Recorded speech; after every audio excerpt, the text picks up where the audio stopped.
초등학교를 다니는 한 학생의 이야기입니다. 8살이 되고 이제 초등학교 입학을 했는데 새로운 환경에 적응하기가 너무너무 힘이 들었습니다. 자유로운 유치원 생활에 벗어나 꽉 막힌 초등학교 1학년 학교 생활, 학교 가기가 싫고 공부하기가 너무 싫었습니다. 그 부모가 그 아이를 볼 때마다 힘들어합니다. 그래서 스트레스 속에 있는 이 아이를 도와주기 위해 여러 가지로 활동을 하고 그리고 맛있는 것도 사주고 권면도 합니다. 여러 가지 효과가 있었지만 가장 효과가 좋은 게 있었습니다. 그게 뭐냐면 포켓몬이었습니다. 우리 어르신들은 잘 모르시겠지만 이 포켓몬이 굉장합니다. 카드 한 장에 아이의 인생을 왔다 갔다 할 수 있습니다. 포켓몬 한 장 사줄 테니까 학교 가. 그러면 기쁜 마음으로 갑니다. 공부하기 싫었던 마음이 포켓몬 한 장으로 바뀝니다. 그리고 어느 날 학교에서 숙제를 내어줍니다. 동시를 지어서 제출하라고 했습니다. 동시를 적어서 제출하는데 그 내용이 과간이었습니다. 포켓몬을 얼마나 좋아하는지 그 시의 이름이 포켓몬이었습니다. 제가 한번 읽어드리겠습니다. 제목 포켓몬. 내 방은 포켓몬 나라. 포켓몬 카드, 포켓몬 피규어, 포켓몬 띠부실, 오늘 밤에도 포켓몬 꿈나라 여행. 이 아이에 있어서 포켓몬은 전부였던 것 같습니다. 하루하루가 힘들고 어렵지만 이 포켓몬을 생각하면 기쁨이 생기고 힘이 생기는 것이었습니다. 초등학교 이 어린 아이에게도 인생의 즐거움을 주는 요소가 있습니다. 하물며 이 시대를 살아가는 저와 여러분, 우리 성도들에게 이 시대에 살아가게끔 하는 동기부여, 그 원동력은 무엇이 있겠습니까? 사람마다 다 다를 수 있습니다. 하지만 하나님의 부르심을 받은 하나님의 백성으로서 우리가 이 시대를 살아가게끔 하는 그 요소는 하나님의 은혜가 되어야 됩니다. 하나님의 은혜, 그 은혜는 너무나 큰 포괄적인 것처럼 보입니다. 하지만 오늘 말씀을 통해 그 하나님의 은혜가 무엇인지 함께 나누기 원합니다. 오늘 우리가 읽었던 본문 말씀을 보면 하나님의 은혜와 거리가 먼 한 사람을 볼 수가 있습니다. 그 사람은 이스라엘의 초대 왕이었던 사울이었습니다. 사울은 베냐민 지파의 유력한 자로 태어났고 외모도 출중했습니다. 여기에서 말하는 유력한 자는 룻기에 나오는 보아스처럼 부유함과 권력을 가진 사람입니다. 그리고 그는 이스라엘의 초대 왕으로 하나님께 선택을 받았습니다. 쉽게 말하면 모든 것을 가진 것처럼 보입니다. 재력과 부유함, 그리고 외모도 다 가졌습니다. 심지어 하나님의 선택을 받아 왕이 됩니다. 남부러울 것이 없는 사람이었습니다. 심지어 그가 왕으로 오르기 전에 한 사건이 일어납니다. 암몬이 이스라엘을 침공하여 쳐들어옵니다. 그때 사울이 나서 성령의 감동을 받아 이스라엘 온 전역의 사람들에게 전쟁에 대한 병사들을 징집했습니다. 그때 모인 숫자가 33만 명이었습니다. 어마어마한 숫자가 사울의 말 한마디에 모였습니다. 사울을 중심으로 모든 사람들이 힘을 모아 전쟁을 치릅니다. 그리고 그 결과는 대승이었습니다. 너무너무 위대해 보였던 이 사울, 온 국민의 존경과 추앙을 통하여 이제 왕으로 추대됩니다. 그리고 얼마 지나지 않아 사울이 결심합니다. 원수 같은 블레셋, 시간만 나면 자신을 공격했던 이 블레셋을 무찌러야겠다는 것입니다. 그동안 이 블레셋은 이스라엘의 원수 같은 존재였습니다. 틈만 나면 공격하고 괴롭혔던 그런 민족이었습니다. 그래서 사울은 사무엘과 함께 이 블레셋을 무찌르기로 결심을 했습니다.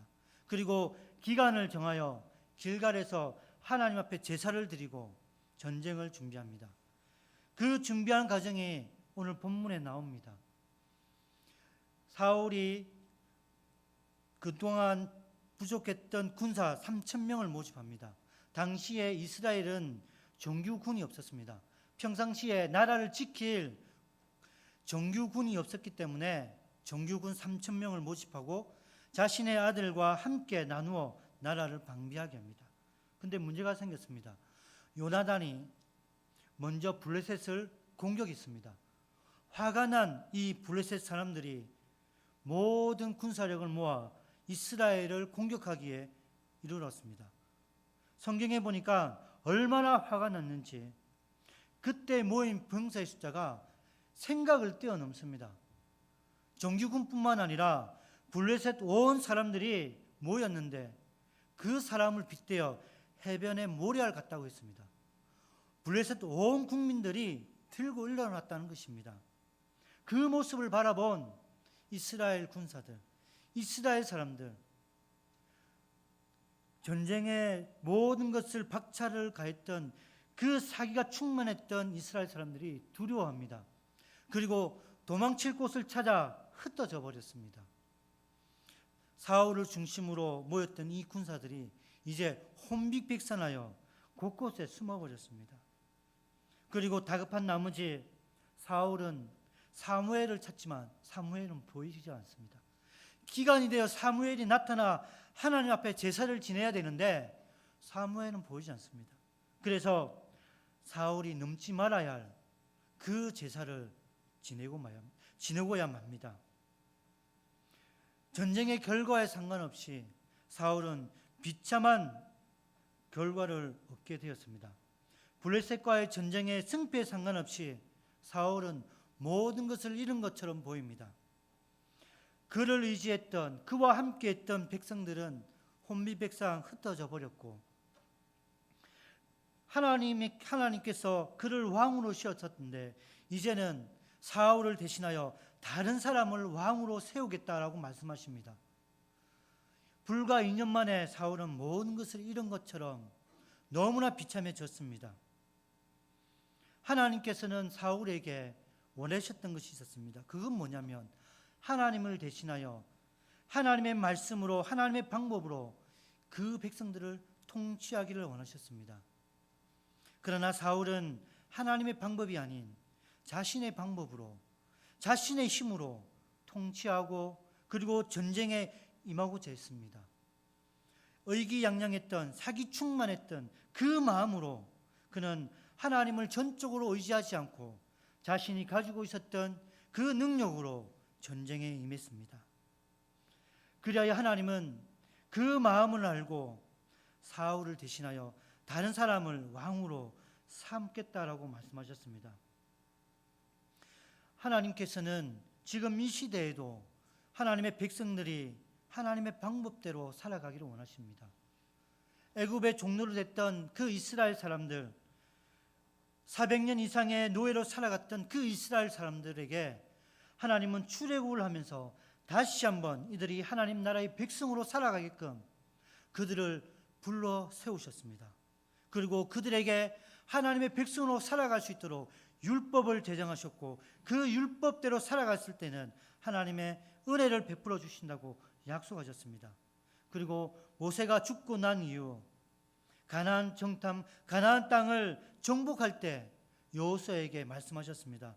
여호수아 1장 7절과 8절 말씀을 보면 오직 강하고 담대하여 좌로나 우로나 치우치지 말고 오직 하나님의 말씀대로 순종하면 너희가 형통케 하겠다는 것입니다. 세상의 방법이 아니라 하나님의 방법대로 너희들이 순종하고 나가면 하나님께서 형통케 해주겠다는 약속입니다. 그리고 그 약속은 그대로 성취되었습니다. 하나님께서 여리고성을 정복할 때 칼과 방패로 정복하라고 말씀하지 않으셨습니다. 한 사람도 말하지 않고 침묵하여 그 여리고성을 매일매일 돌라고 하십니다. 그리고 마지막 날 모든 국민들, 모든 백성들이 크게 함성을 지를 때 여리고성이 무너져 버렸습니다. 우리의 생각, 우리의 상생을 깨어버렸습니다. 칼과 방패로 전쟁하는 것이 아니라 하나님의 전쟁은, 이스라엘의 전쟁은 하나님의 말씀으로 전쟁하는 전쟁이었습니다. 오늘 본문에 나오는 블레셋과의 전쟁도 동일했습니다. 칼과 방패의 전쟁이 아니라 하나님의 말씀으로 순종하는 전쟁이었습니다. 하지만 사울은 그렇게 하지 않았습니다. 끝까지 블레셋이 칼을 들고 자기 앞에 있을지라도 끝까지 하나님을 의지하고 사무엘을 기다렸다면 사울의 인생은 달라졌을 것입니다. 사울의 인생은 그 마지막이 너무나 비참했습니다. 역대상 10장 말씀을 보면 사울의 마지막이 나옵니다. 오늘 전쟁을 치루었던 이 블레셋과의 전쟁을 다시 한번 치릅니다. 그 마지막이 너무나 비참한 나머지 모든 것을 잃어버렸고 이제 급기야 적으로부터 죽음을 당할 수 없다라는 생각으로 자살을 꿈꾸었습니다. 이게 사울의 마지막이었습니다. 만약 그가 하나님을 끝까지 의지하고 넘지 말아야 할 선을 넘지 않았다면 그의 인생은 어쩌면 달라졌을지 모릅니다. 그러나 그가 하나님의 말씀을 끝까지 의지하지 않고 자신의 힘으로 전쟁을 준비한 나머지 그의 인생은 완전히 달라졌습니다. 이 시대에 우리가 오늘 본문 말씀을 통해 정말 우리에게 필요한 건 무엇인가? 매일 전쟁터 같은 이 세상, 매일 전쟁을 치르는 마음으로 살아가는 주의 성도들에게 가장 필요한 것이 무엇인가라는 것을 생각해 보았습니다. 그것은 바로 하나님의 은혜입니다. 흔히 우리가 말하면 하나님의 은혜라고 생각할 때에 좋은 것을 생각합니다. 뭔가 좋은 일이 있거나 감동이나 감격스러운 일이 있을 때 하나님의 은혜를 받았다라고 말합니다. 그리고 찬양을 들으면서 감동이 되면 이것도 하나님의 은혜라고 생각합니다. 심지어 교회를 섬길 때 많은 사람들이 그 섬김의 열매를 맺었을 때도 하나님의 은혜를 받았다라고 말합니다. 하지만 지금 우리가 말하는 이 하나님의 은혜는 은혜의 결과입니다. 우리가 얻었던 그 물질의 복, 건강의 복, 그 자녀들이 잘 되는 모든 것은 은혜의 결과입니다. 하나님의 은혜는 하나님과의 만남입니다. 하나님의 임재입니다.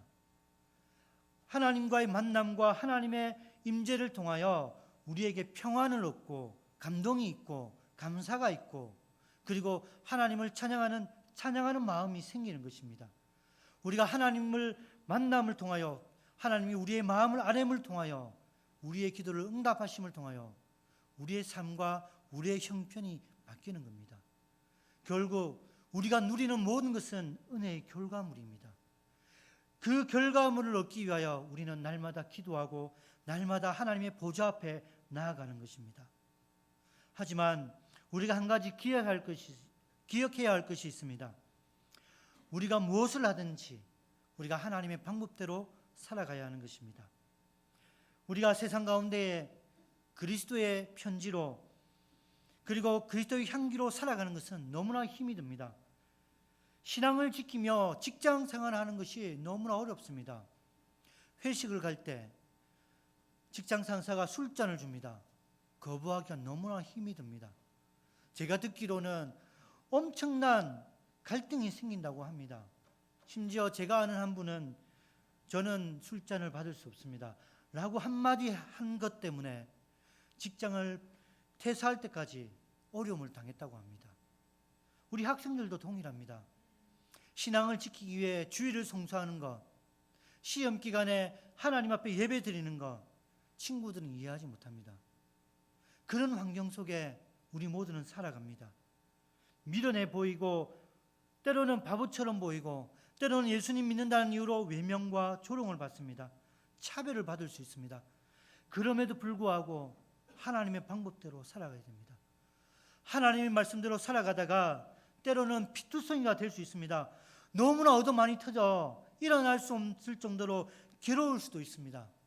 그러나 그 피투성이 된 마음, 그런 어려운 마음을 가지고 주님 보좌 앞에 나오면 우리 주님이 그 마음을 낫게 해주시고 다시 한번 세상 속에 일어날 수 있도록 힘과 능력을 주십니다. 이것이 은혜입니다. 성경을 보면요, 위대한 선지자들, 대단한 왕들, 그들도 한때는 넘어지고 한때는 죄를 다 지었습니다. 바알과 아세라 선지자 850명과 싸웠던 선지자 엘리야가 있습니다. 그가 싸울 때는 용맹했습니다. 대단했습니다. 하지만 아합 왕의 위협 속에 때로는 그가 낭망할 때가 있었습니다. 좌절하고 죽기만 바랄 때가 있었습니다. 그러던 그가 하나님을 만납니다. 좌절 가운데에, 절망 가운데 하나님을 만난 그가 도전하는 인생이 되었습니다. 아합 왕의 행포, 아합 왕의 그 핍박과 박해는 멈추지 않았지만 절망했던 이 선지자는 다시 한번 일어나 하나님의 영광을 위하여 세상 가운데 달려갑니다. 이것이 하나님의 은혜입니다. 세상은 바뀌지 않지만 하나님의 만남을 통하여 주저앉고 좌절했던 그 선지자가 힘을 얻고 일어섭니다.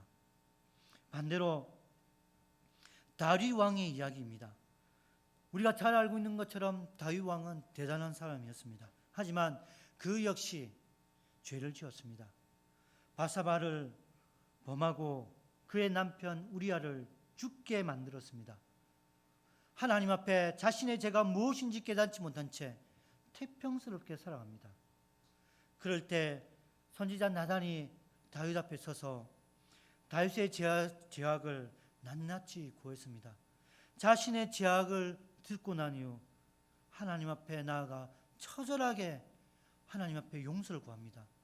눈물을 비바다처럼 만드는 것처럼 하나님 앞에 엎드려 자신의 죄를 용서해달라고 너무너무 처절하게 엎드립니다. 그 결과 그는 하나님으로부터 용서함을 얻고 다시 한번 언약의 회복을 누리게 됩니다. 이건 역시 하나님의 은혜입니다. 죄악을 하나님 앞에 용서함을 얻고 그 회복을 얻는 것, 그 모든 것이 하나님과의 만남을 통해 이루어질 수가 있습니다. 심지어 불평과 원망스러운 마음으로 하나님 앞에 나아간 사람이 있습니다. 그 사람의 이름은 선지자 하박국입니다. 유다 마지막 시기에 유다가 너무너무 타락해버립니다. 그런데 타락한 백성들 가운데에 온갖 범죄와 온갖 불법으로 승승장구하는 그런 죄인들이 있었습니다. 이 모습을 바라본 선지자 하박국이 분통이 터집니다. 그래서 하나님 앞에 나아가기를, 하나님, 왜 저들을 그냥 내버려 두십니까? 왜 의로우신 하나님이 저 죄악을 그냥 지나치십니까? 심판해달라고 그런 마음으로 하나님 앞에 나아갑니다. 그런데 하나님은 그 죄악된 사람들 몇 사람을 심판하는 말씀이 아니라 유다 전체를 심판하겠다 하십니다. 하박국이 충격을 받습니다. 그런데 계속해서 하나님과 그 만남을 통해 선지자 하박국이 마지막 그 순간에는 전혀 다른, 우리가 생각하지도 못한 고백을 합니다. 하박국 3장 16절 19절 말씀을 보면 하나님께서 분명하게 유다를 멸망하겠다라고 말씀하십니다.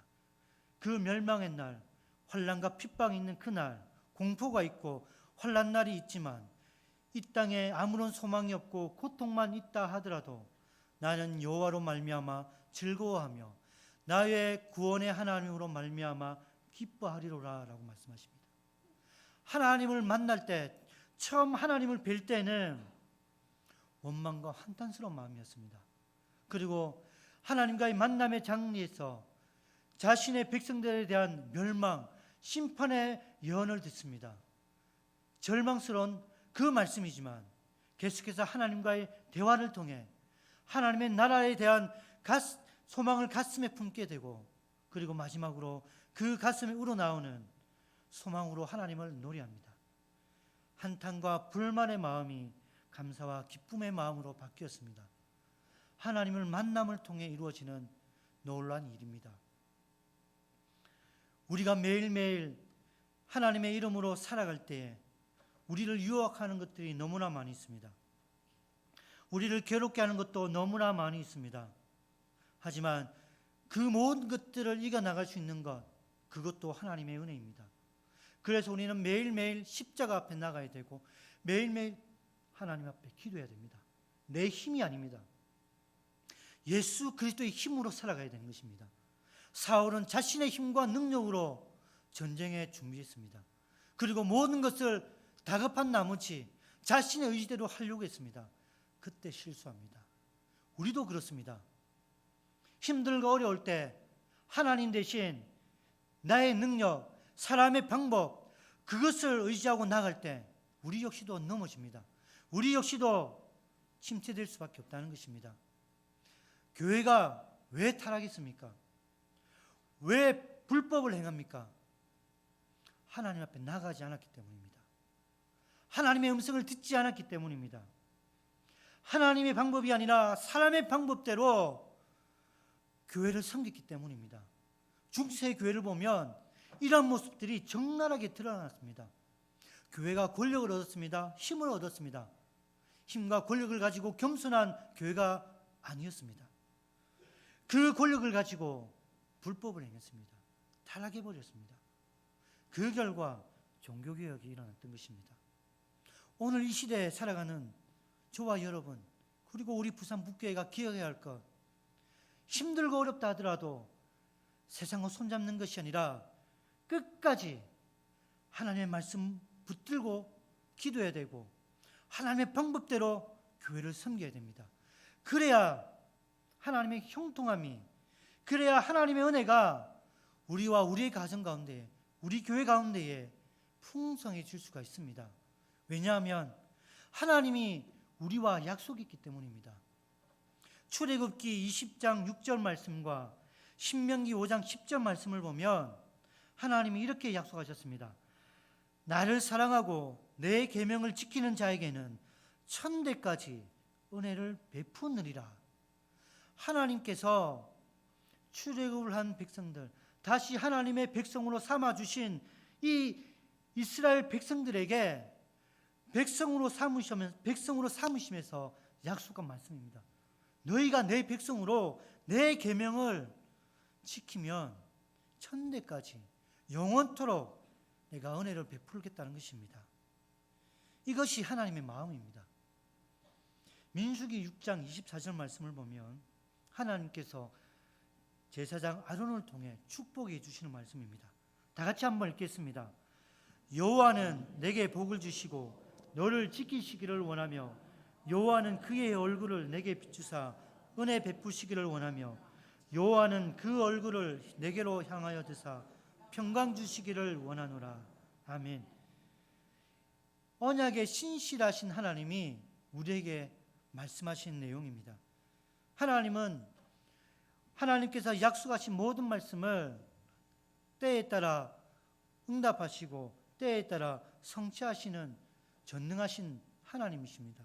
이 하나님이 이제는 우리의 아버지가 되어 주셔서 늘 우리와 동행해 주시고 늘 우리와 함께 해 주시고 늘 우리를 지켜주기를 원하십니다. 중요한 것은 우리가 하나님을 찾아간 것이 아니었습니다. 중요한 것은 하나님이 이스라엘을 먼저 선택하셨다는 것입니다. 이스라엘 백성들이 먼저 하나님께 나아가 하나님, 우리가 하나님 백성으로 삼아 주십시오. 우리에게 복을 주십시오. 우리에게 은혜를 베풀어 주십시오. 이렇게 말씀하신 것이 아니라 힘들다고 어렵다고 부르짖는 이 사람들에게 하나님께서 찾아가십니다. 그리고 출애굽시켜 주시며 하나님의 백성으로 삼아 주십니다. 우리 역시도 그렇습니다. 하나님을 알지 못한 채 하나님을 믿지 않은 상태에 하나님이 우리를 먼저 선택해 주시고 우리에게 믿음을 주셔서 믿게 해주셨습니다. 그래서 우리가 예수님을 믿게 된 것입니다. 내가 노력해서 내가 성경을 공부해서 예수님을 믿은 것이 아닙니다. 하나님의 성령께서 우리에게 믿도록 믿음을 주셔서 은혜를 베풀어 주셔서 우리가 예수님을 믿게 된 것입니다. 그래서 우리가 하나님 앞에 예배를 드릴 수 있고 그래서 우리가 하나님의 말씀을 믿게 된 것입니다. 하나님은 지금 이 순간에도 먼저 우리가 하나님을 찾기를 원하십니다. 왜냐하면 언제나 하나님은 우리와 함께 하시기 때문입니다. 먼저 하나님은 우리가 하나님의 은혜를 받을 수 있도록 모든 것을 예배해 놓으셨습니다. 사랑하는 성도 여러분, 잠언 8장 17절의 말씀을 의지하고 하나님 앞에 나가길 바랍니다. 나를 간절히 찾는 자가 나를 만날 것이다. 기쁜 일, 즐거운 일, 어렵고 힘든 일, 어떠한 순간이 있다 하더라도 하나님을 찾으시기 바랍니다. 그러면 기쁨이 배가 되고 어렵고 힘든 일이 기쁨이 될 줄 믿습니다. 때로는 우리 죄가 너무너무 많을지라도, 여러분 뻔뻔할 정도로 많을지라도 하나님 보좌 앞에 나아가시기 바랍니다. 그러면 하나님께서 이와 같이 우리에게 약속하셨습니다. 이사야 1장 18절 말씀을 보면 오라 우리가 서로 변론하자. 너희 죄가 주홍 같을지라도 눈과 같이 희어질 것이요 지형같이 붉을지라도 양털같이 희게 되리라. 그리고 호세아 6장 1절 말씀을 보면 오라 우리가 여호와께로 돌아가자. 여호와께서 우리를 찢으셨으나 도로 낫게 하실 것이요 우리를 치셨으나 싸매어 주실 것임이라. 죄악된 인간들이 하나님을 찾을 때 죄를 멀리하신 하나님, 죄를 멸시하신 하나님이지만 그의 백성들의 죄를 용서해 주신다는 겁니다. 그래서 우리는 있는 모습 그대로 하나님 아버지를 찾아야 됩니다. 그래야 할 때 우리에게 힘과 능력을 주시고 우리를 변화시키시는 그 크신 하나님을 만날 수 있습니다. 오늘 이 모든 설교의 내용이 함축적으로 담겨진 복음성이 있습니다. 이 복음성의 제목은 은혜의 힘입니다. 예전에 우리 수요 기도회 때 불렀던 찬양 같은데 제가 한번 이 가사를 읽어드리겠습니다. 노래를 했으면 좋은데 예배 시간이기 때문에 한번 읽어드리겠습니다. 내가 고난 중에도 찬송할 수 있음은 은혜의 힘입니다. 내가 실패했어도 감사할 수 있음은 은혜의 힘입니다. 나를 대적하는 자 사랑할 수 있는 것, 내게 고통 주는 자 품을 수 있는 것, 내가 가진 것 없어도 행복할 수 있는 것, 낮고 천한 나에게 능력 있음은 이 모든 것이 은혜의 힘이라는 것입니다. 그리고 이 은혜의 힘이 내 안에 들어오면 날마다 기뻐하고 날마다 주님만 바라보게 되고 염려가 사라지고 세상을 이길 수 있는 힘이 생깁니다. 이 복음성의 가사가 저와 여러분의 고백이 되기 바랍니다. 매 순간순간마다 그리고 세상 가운데에 이 가사의 내용이 여러분의 경험이 되길 바랍니다. 하나님 앞에 나아가면 이 은혜가 우리의 필요에 따라 하나님께서 날마다 우리에게 힘과 능력과 깨달음과 그리고 기쁨과 평안을 더해줄 줄 믿습니다. 오늘 본문에 나오는 사울왕은 시작은 너무나 아름다웠으나 지금 이 순간만큼은 하나님을 찾지 않습니다. 자신의 죄악, 자신의 실수를 알매도 불구하고 그는 변명합니다. 하나님 앞에 끝까지 자신의 잘못을 뉘우치지 않습니다. 하나님 보좌 앞에 나가지 못하는 이 사울왕, 우리는 그의 모습을 보면서 우리는 언제나 하나님 앞에 나아가야 함을 믿으시기 바랍니다. 여러분 안에 있는 모든 근심, 걱정, 우리의 힘으로 해결할 수 없습니다. 우리의 힘으로 해결하는 것이 하나님의 방법도 아닙니다. 작은 것 하나에도 하나님 앞에 기도하고 작은 것 하나에도 하나님 말씀대로 살아가는 저와 여러분이 되길 바랍니다. 그리할 할 때 세상이 주지 못하는 평강, 세상에서 얻을 수 없는 기쁨, 세상에서 감당할 수 없는 그 놀라운 일들이 저와 여러분의 삶 가운데 이루어질 줄 믿습니다. 일부 예배 때는 나누지 못한 예화를 한 가지 하겠습니다. 제가 중고등부를 섬길 때 이야기입니다. 중고등부 학생들이 많으면 바람 잘 날이 없습니다. 일진들이 교회 안에 있었습니다. 주일날 경찰들이 한 번씩 오곤 했습니다. 예배 시간이었는데 담임 목사님이 설교를 하다가 그 일진 한 사람에 대해서 좀 안 좋은 걸 지적했습니다. 그 순간 일진에 몸담고 있는 한 사람이 욕을 합니다. 예배 시간에 일어나가지고 쌍욕을 하면서 조조하면서 뛰어나가십니다. 모든 사람들이 깜짝 놀랐습니다. 설교하는 목사님도 충격을 받았습니다. 예배 후에 제보고 그 학생 찾아가서 위로를 해드리랍니다. 야단치지 말고 제발 위로를 해드리랍니다. 그래서 찾아갔습니다. 너 왜 그랬냐니까 자기 친구 일진들 20-30명 데리고 왔는데 목사님이 자기 욕을 하니까 너무 부끄러워서 순간적으로 자기의 본능이 드러났다는 겁니다. 그래서 목사님 말씀대로 위로를 해드렸습니다. 그런 학생이 성경 공부하러 학생들과 함께 있는데 성경 공부가 되지 않습니다. 자기 마음에 들지 않는 후배가 있으면 또 욕을 합니다. 야, 너도 예수님 믿냐면서 야, 꺼져. 그렇게 합니다. 어느 날 평일날 교회에서 업무를 보고 있는데 점심시간이었습니다. 전화가 옵니다. 강도사님 밥 사주세요. 이렇게 전화를 옵니다. 좋은 일이 아닙니다. 학생이 정상적으로 학교에 있을 때 전화를 와가지고 밥을 사달라는 것은 안 좋은 일이 생겼다는 것입니다. 제가 그랬습니다. 너 며칠이냐? 무기입니다. 무기정학을 먹었다는 겁니다. 그래서 밥을 사줍니다. 너무너무 맛있게 먹습니다. 잠시도 쉴 틈 없이 다른 일진한테 또 전화가 옵니다. 우리 또 모이자. 또 한 건 하자. 그런 친구였습니다. 그의 아버지는 부산 시내 버스를 운전하는 시내버스 운전기사였습니다. 틈만 나면 살기 싫다는 것입니다. 와, 왜 사는지 모르겠다. 제가 그 가정을 보니까 너무너무 비참합니다. 어머니는 그 자녀를 버리고 도망을 가버렸고 그의 할머니는 90이 넘었는데 허리를 펴지 못합니다. 그런 상황 속에서 매일매일 그 일진 손자를 위해서 기도합니다. 도무지 앞이 보이지 않는 그 아이. 학교라도 제대로 졸업했으면 좋겠다.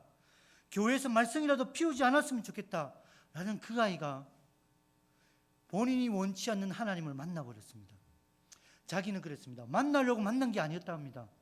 억지로 말씀을 읽고 억지로 찬양하는 그 자리에 갔습니다. 성규제에 갔는데 할 수 있는 게 아무것도 없어가지고 안 하면 성교사님이 혼낸다고 두들겨 편다니까 아침 저녁마다 말씀 읽고 기도했답니다. 너무너무 짜증냈다 합니다. 영어도 할 줄 모르고 아무것도 할 줄 몰라가지고 그래도 먹고 살아야지 하면서 순종을 했답니다. 그런데 희한한 일이 벌어집니다. 그 성기제에서 이 아이가 하나님을 만나버린 겁니다.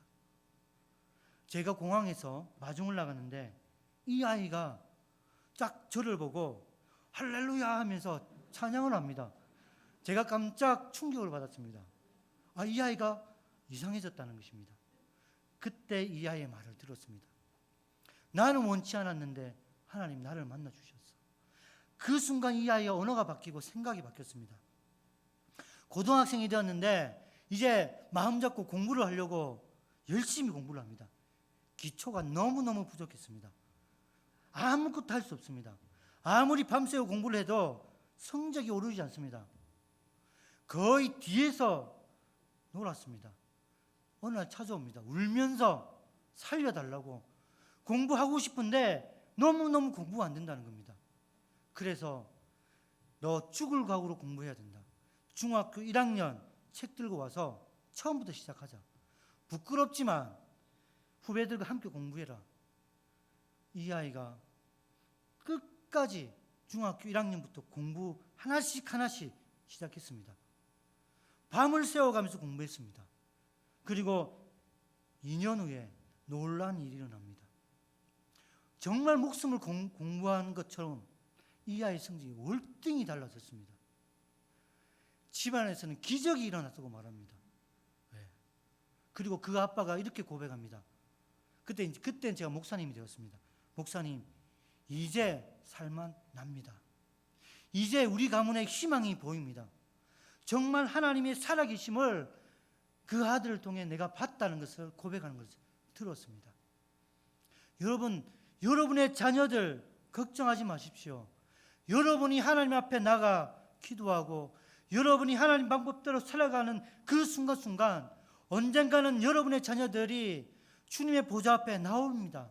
그리고 믿음이 연약해 보이는 여러분의 자녀들, 언젠가는 여러분보다 더 신앙이 성장하고 더 멋있는 신앙으로 살아갈 수가 있습니다.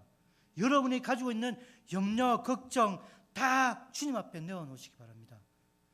하나님을 만날 때에 하나님의 임재 안에서 우리 모든 문제들이 해결될 줄 믿습니다. 그게 은혜입니다. 우리가 하나님을 만나기 위해 나가는 그 순간 은혜는 시작되는 것입니다.